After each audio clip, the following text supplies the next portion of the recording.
Just outside the town is Traquair, the oldest inhabited castle in Scotland, owned and lived in by the same family since 1478.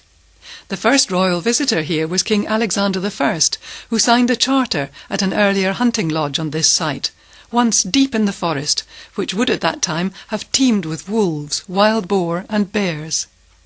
A total of 27 monarchs have visited Traquair, some less welcome than others, as the castle was taken by force by Edward I and II. It is, however, the association with the Stuart dynasty that gives the house its unique place in Scottish history. John Stuart, the fourth Laird, was captain of the guard for Mary Queen of Scots, and a number of items gifted by the beleaguered Queen are on display here.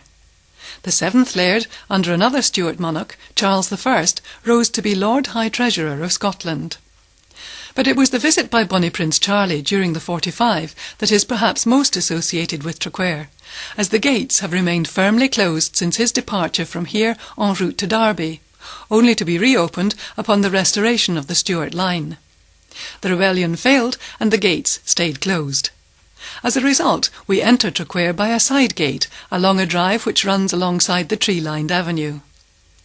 The house has remained unaltered from this time and seems to have avoided the Georgian, Victorian or Edwardian makeovers that most big houses succumb to.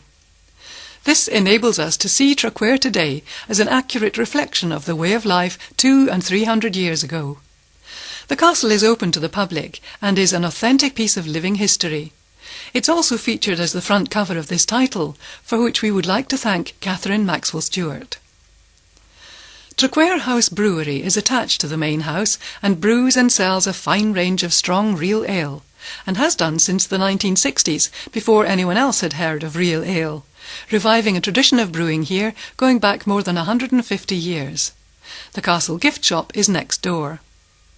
The grounds are home to a number of craft businesses, and the old walled garden is home to the 45 restaurant, whilst some peaceful woodland walks lead down to the Tweed.